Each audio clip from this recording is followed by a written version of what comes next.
Saya jelaskan dulu. Sebentar, Pak. Saya mau bicara, Pak. Oke, tolong tenang. Kita jangan sampai mulai jilid kedua. Pak Haryanto tenang. Mas Asma tenang. Nanti silahkan jawab, nggak apa-apa. Tolong tenang dulu. Saya belum selesai. Tolong tenang dulu. Itu tersangkanya banyak tapi ya. Bagus kalau memang fair. Fair itu apa? Satu, tersangka pemalsu koran KR, nanti juga ada ya. Dua, tersangka pembuat ijazah yang palsu itu. Tiga, tersangka buat skripsi palsu itu ada, setuju saya. Proses yang dilaporkan itu ada persoalan yang tidak ada kaitannya dengan saudara Joko Widodo. Karena Joko Widodo, lex spesialis, telah mengadukan dirinya dihinakan sehina-hinanya, direndahkan serendah-rendahnya. Kuasa hukum juga tadi menyatakan pasalnya ada pencemaran, ada fitnah. Tiba-tiba muncul orang yang gak ada urusannya, pasal 160 dilaporkan di Polres Jakarta Selatan, kemudian di Polres Jakarta Pusat. Ini apa? Kalau kita mau komplain, siapa yang kemudian membuat perkara ini makin rame? Ya mereka-mereka ini yang gak ada urusannya dengan perkara. Kalau kita mau mendidik rakyat ini untuk bisa mempercayai hasil dari sebuah lembaga yang kita akui wewenangnya, maka lembaga tadi harus memberikan contoh teladan keterbukaan kepada publik terhadap proses yang mereka lakukan. Satu pernyataan yang ingin saya sampaikan, kalau kami tidak mendapatkan keadilan dalam prosesnya, bagaimana mungkin kami mendapatkan keadilan dari hasilnya? Kesempatannya satu, minta digelar. Silakan, itu hak saya, nggak keberatan, saya nggak ketakutan kalau ada gelar lagi sepanjang mereka mau menerima itu ya. Terus kemudian pemeriksaan di Polda Metro ditarik. Saya dulu yang bikin perkap penyidikan itu, jadi tahu kalau mengatasi kasus ini dari dulu saya sudah menyatakan kalau kasus ini sebaiknya itu ditangani satu institusi. Yang dari Barreskrim ditarik ke Polda Metro atau Metro tarik ke Barreskrim. Nah sekarang kan dari Jakarta Selatan tarik ke Metro, ya enggak? Karena kasusnya sama, itu buktinya sama, orangnya sama, saksinya sama, ngapain diperiksa dengan yang lain? Nanti kan menggunakan barang bukti kan sulit gitu ya. Jadi tadi itu kan masih dibantah tadi, Dokter Tifa tadi ngomong gini. Satu aja tunjukkan ini, plek sudah kan? Kan sudah ditunjukkan oleh Barreskrim. Tapi itu pengen lihat kurang. Mas Roy Suryo sama Dokter Tifa pengen lihat analog dokumennya tuh yang ditunjukkan itu kan saya nggak ngerti ya. Itu kan ditunjukkan kayak gitu kan, Nunjukannya kan cuma di TV. Seandainya nanti yang asli pun tunjukkan, wah saya kan nggak lihat ke TV, pasti akan gitu. Ya kalau diundang. Oke lah, nggak usah terlalu banyak ini Pak berdebat. Saya terus terang nggak suka debat gini yang nggak ada artinya bagi saya ya. Bagi saya jelaskan bermanfaat karena banyak yang penasaran. Kepada pemirsa saya sampaikan ya gini Pak. Ini kasus ini kalau kita berdebatkan di media ini nggak akan selesai kalau kita masing-masing dengan argumentasi masing-masing. Sekarang kasus ini karena ini kasus pidana, maka jalurnya ya jalur pidana.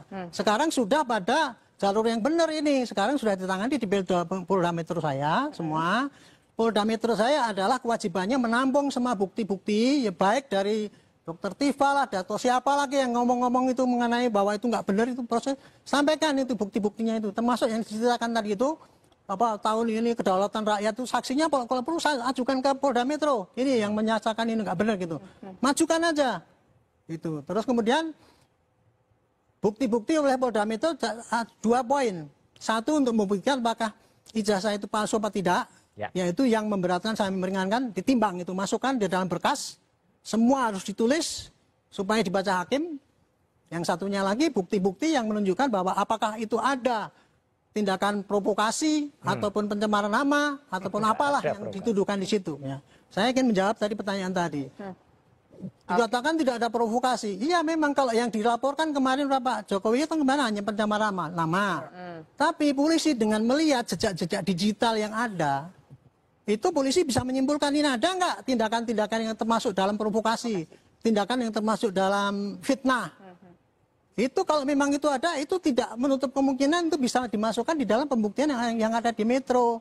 Makanya saya bilang pembuktian di Metro itu ya di dalam rangka untuk membuktikan apakah Pak Jokowi itu dicemarkan gitu ya. Itu pasti berjalan. Tapi bukti-bukti yang terkumpul itu kan lebih daripada itu. Karena ada kan provokasi atau nggak percaya sama ini dan sebagainya. Itu penyidik bisa menarik kesimpulan, bisa saja dia bikin satu LP baru termasuk tersangka baru. Itu sangat mungkin gitu loh. Saya tidak menakut-nakuti. Ini saya ngomong sama publik ya.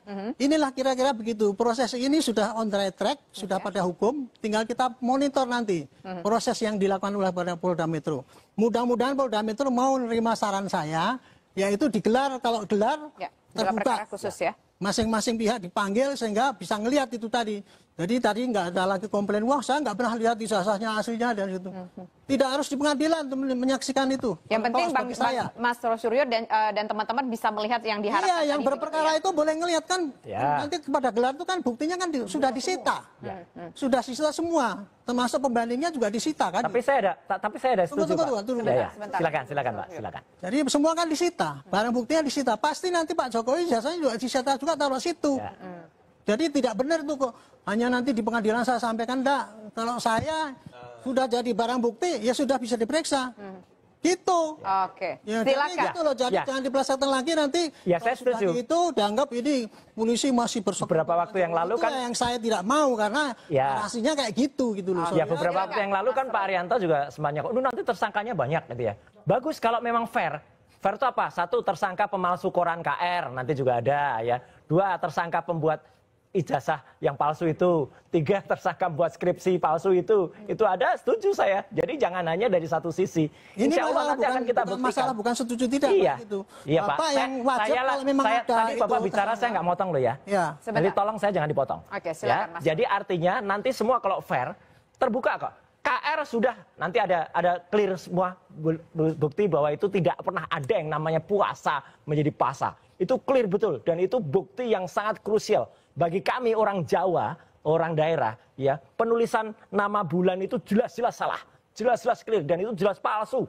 Ya, kalau bukti pertamanya yang ditampilkan itu palsu, ya udah palsu. Kemudian tadi katanya waktu gelar perkara ditunjukkan yang benar. Mana yang asli? Nggak pernah ada. Yang ditunjukkan bahkan fotokopian yang ada di belakang. Kalau ijazah itu misalnya pernah disita oleh Barreskrim, pernah diselapor, di-scan dengan scanner resolusi tinggi, 1200 dpi. Kemudian itu ditampilkan di belakang, mungkin kita masih bisa agak mengerti, oh begitu. Tapi ini sudah yang ditampilkan di belakang itu fotokopi, terlipat lagi. Jadi jelek banget gitu loh. Jadi artinya tolonglah. Barreskrim profesional lah gitu. Jadi benar-benar presisi, benar-benar benar dalam menjalankan tugasnya supaya bukti-bukti itu tidak malah saling nanti membuka kotak Pandora. Gitu.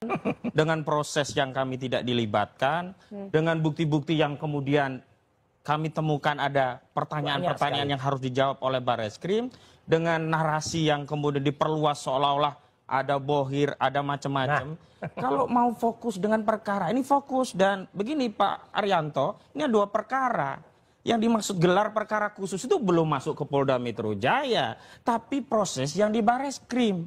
Kalau gelar perkaranya hanya dilakukan di Polda Metro Jaya, itu merugikan klien kami. Kenapa klien kami yang menjadi terlapor dilakukan gelar perkara? Saya jelaskan dulu. Sebentar Pak, saya mau bicara Pak. Oke, tolong tenang. Kita jangan sampai mulai jilid kedua. Pak Arianto tenang. Mas Asma tenang. Nanti silahkan jawab, nggak apa-apa. Tolong tenang dulu. Saya belum selesai. Tolong tenang dulu. Tolong tenang dulu.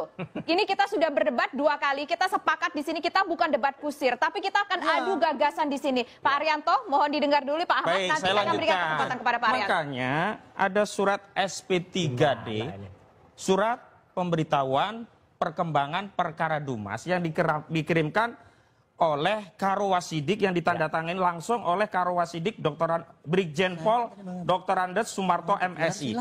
Ini yang kami tunggu, gelar perkara khusus yang memang untuk kepentingan laporan yang sudah kami ajukan di Barreskrim.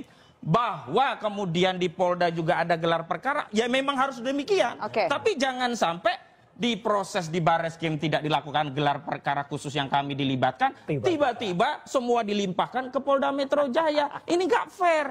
Dan saya ingin ingatkan ya, proses yang dilaporkan itu ada persoalan yang tidak ada kaitannya dengan saudara Joko Widodo. Karena Joko Widodo, lex spesialis telah mengadukan dirinya dihinakan sehina-hinanya, direndahkan serendah-rendahnya. Kuasa hukum juga tadi menyatakan pasalnya ada pencemaran, ada fitnah. Tiba-tiba muncul orang yang gak ada urusannya, pasal 160 dilaporkan di Polres Jakarta Selatan, kemudian di Polres Jakarta Pusat. Ini apa? Kalau kita mau komplain, siapa yang kemudian membuat perkara ini makin rame? Ya mereka-mereka ini yang gak ada urusannya dengan perkara. Nah, kita tahan sampai di situ. Ada. Karena itu, Kalau kita mau mendidik rakyat ini untuk bisa mempercayai hasil dari sebuah lembaga yang kita akui wewenangnya, maka lembaga tadi harus memberikan contoh teladan keterbukaan kepada publik terhadap proses yang mereka lakoni. Satu pernyataan yang ingin saya sampaikan. Kalau kami tidak mendapatkan keadilan dalam prosesnya, bagaimana mungkin kami mendapatkan keadilan dari hasilnya? Oke, silakan Pak Arianto. Saya tadi ingin menjelaskan ya, karena saya anggap dia itu keliru menerima saya penjelasan. Tadi kan Mbak tanya, bagaimana dengan apa wasidik itu tadi mau digelar gitu. Saya itu hak. Dan itu boleh saja, masih bisa digelar itu kalau Barreskrim mau membuka kan gitu kan. Dan Bapak juga menawarkan atau ya memang boleh. Kan? Saya sebelum ini diputus ini, saya dulu udah menyarankan Pak Roy dengar itu. Bahwa ini sebaiknya saya telepon sama Dirkrim itu. Dek, kalau Anda mau hentikan, sebaiknya Anda gelar terbuka supaya nanti Anda nggak dikeroyok lagi dengan tuduhan-tuduhan yang itu. Tiba-tiba kan tadi langsung diumumkan. Saya waktu di iNews saya kaget juga gitu. Tapi intinya saya mau digelar di Barreskrim lagi, tadi kan saya sudah jawab, silahkan nggak apa-apa. Tapi nanti di Polda Metro pasti akan digelar lagi juga yang terbuka gitu Pak. Jadi jangan, wah ini nanti ini yang Barreskrim maksud saya untuk dibuka. Saya udah membolehkan, silahkan aja dibuka gitu loh. Tapi kan udah marah dulu, dipotong katanya ngomongnya. Saya ingin gitu aja Pak. Oke. Jadi saya boleh silakan dikelarkan. Dua kepolisian ini kita buka aja. Saya silakan gelar di Barreskrim lagi kalau wasit mau. Saya tadi ngomong gitu tadi. Kalau wasit mau Polda yang saya tangkap. Enggak. Saya dari pertama kali ngomong enggak. Oke. Jadi Barreskrim ya. Barreskrim mau silakan itu hak. Itu haknya Barreskrim. Tinggal nanti wasidik itu mau nggak menggelar kan gitu. Tapi seandainya itu pun nggak digelar di sana, di Polda Metro juga Anda boleh minta digelar terbuka. Ya, itu kurang apa? Kan saya udah mengatakan itu terbuka. Tinggal nanti lihatlah yang belakangan itu. Nah, iya. Itu yang saya. Ya, yang jelas begini. Hari ini jelas sudah terjadi apa namanya, masyarakat juga bisa melihat ini tadi awalnya kan sudah bicara, wah ini sudah dihentikan. Kan nyatanya kudet, kurang update ini dari pihak sana. Nyatanya kan sebenarnya saya juga tadi senyum-senyum aja ketika mengatakan di Barreskrim sudah berhenti. Karena TPUA itu sudah mendapatkan jawaban resmi dari Wasisdik bahwa surat itu diterima dan akan dipertimbangkan. Ya, jadi artinya kemungkinan itu antar buka. Ya, jadi Pak Arianto juga, Pak Andi mungkin kuasa hukum juga tahu dan masyarakat tahu ya. Barreskrim kalau memang nanti terbuka dan presisi itu insya Allah akan membuka lagi ini. Dan perkara nanti akan dilakukan di Polda Metro nanti dulu. Kan Polda Metro itu posisinya beda. Di Polda Metro itu posisinya adalah ketika kami ini diadukan. Jadi itu nggak clear. Biarkan di Barreskrim dulu, kan itu satu lagi yang kemarin banyak dinarasikan. Dipanggil nggak pernah datang. Oke, undangannya yang saya tahu, saya tidak termasuk yang melaporkan di Barreskrim ya, tapi karena saya itu termasuk ahli yang nanti akan dihadirkan, saya ikut mendengar bahwa yang melaporkan itu adalah TPUA. TPUA ketuanya adalah Prof. Egy Sujana. Kebetulan Prof. Egy itu sekarang benar-benar sakit ya, sakit kanker, dan dia ada di Malaysia. Kalau memang Prof. Egy sudah diundang, ya kan kalau memang belum datang, kan ada wakilnya, gitu loh. TPUA itu kan sebuah institusi, gitu loh. Bukan berarti harus perseorangan Egy-nya harus datang, kalau Egy-nya nggak datang terus kemudian bisa jalan terus. Jadi kemarin tuh tidak ada undangan yang saya dengar ke TPUA soal gelar perkaranya, nggak ada. Bahwa kemarin sudah mulai dipanggil-panggil, iya diundang. Saya pun belum diundang untuk klarifikasi di Barreskrim. Gitu loh. Yang dihebohkan kan ketika saya diundang waktu itu klarifikasi di Polda Metro. Gitu loh. Jadi artinya proses ini harus imbang. Jangan sampai yang ini tiba-tiba sudah dikejar, ada UGM, ada teman-teman yang diundang, kemudian katanya ada ijazah yang kemudian diperiksa, dibandingkan. Sekarang kita tanya, ijazah yang dibandingkan tuh yang mana? Ya, makanya kemarin yang ijazah yang saya bandingkan itu adalah ijazah yang jelas-jelas dia mengaku temannya Jokowi, Fronojiwo nomor 1115, almarhum Hari Mulyono nomor 1116, Dwi Murtiningsih nomor 117. Sekarang coba yang identik itu nomor berapa? Barreskrim harus juga buktikan. Saya setuju tadi. Pak Arianto juga menyampaikan kalau perlu 100-nya. Sayangnya satu angkatan nggak ada 100. Mungkin hanya ada 60-70. Semuanya dihadirkan. Setuju. Semuanya digelar. Ijazah yang nomor 11 sekian sampai misal 11 sekian itu. Nanti dilihat mana yang identik dengan 1120 milik Jokowi, mana yang tidak. Ya, yang jelas saya sudah membuktikan 11, 15, 11, 16, 11, 17 itu identik, tapi tidak dengan 1120. Jadi biar semuanya terbuka, clear, disaksikan oleh masyarakat, dan ini jadi diskursus yang bagus. Satu lagi Mbak, yang kami lakukan, Dr. Risman lakukan, Dr. Tifa lakukan, ini adalah dalam dimensi ilmu pengetahuan sebenarnya. Kalau kami mengatakan itu fake diploma, ijazah palsu, itu adalah terminologi ilmu pengetahuan. Gitu loh. Fake, misalnya itu fake diploma ya, kemudian ada skripsi palsu, ya itu adalah definisi ilmu pengetahuan. Kok tiba-tiba, wah ini hukum harus gini. Oke lah, itu kita ikuti. Sekarang Baris Krim sudah kita ikuti juga, ya kemudian nanti biar masyarakat yang menilai.